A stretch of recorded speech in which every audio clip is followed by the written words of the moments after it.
Orthodox heritage today. Two issues that I'll just deal with up front before taking questions.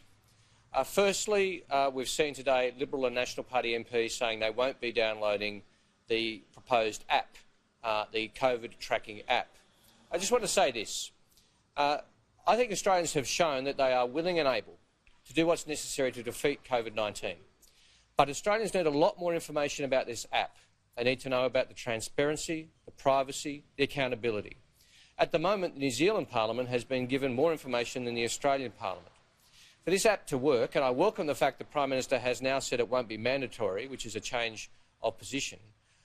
He indicated that it may be mandatory if not enough people downloaded it previously. For it to work, somewhere upwards from 40% of Australians need to download it. Now, that will require a big effort on behalf of the government and a big effort to explain to Australians why it's necessary and what protections are in place. And at the moment, that effort has not been forthcoming. And so, in that respect, it's unsurprising that Liberal and National MPs are saying they won't download the app. Secondly, today is the 1-month anniversary of the Ruby Princess. What a rolling debacle which lies firmly at the feet of the federal government and the Minister for Home Affairs. Scott Morrison said he'd stop the cruise ships, and he then said what cruise ships would be docked, because they had Australians on board, would be under the direct control of Border Force. His words, not mine, not Christina Keneally's, his words. And now we have, 1 month later, the Ruby Princess still here.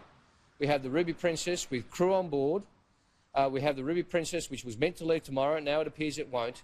And the Ruby Princess, which is responsible for 10% of the cases across the country. Now, this is a direct result of negligence by the federal government. The blame game between the New South Wales government and the federal government and the cruise company goes on. And sure, perhaps many people could have done things better.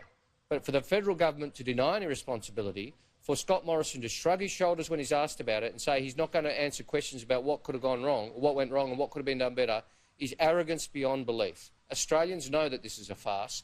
They know it can't be allowed to continue, and they want answers on the Ruby Princess 1 month later. Happy to take questions. I might go to Jean first, who's here, and then over to the colleagues on the phone. Okay. Well, I guess to the app first. Will you be downloading it? Look, my inclination would be to do whatever it takes to support the government's efforts. But I think all Australians, regardless of whether they're members of Parliament or not, deserve as much information as possible about the transparency, privacy and accountability settings of the app.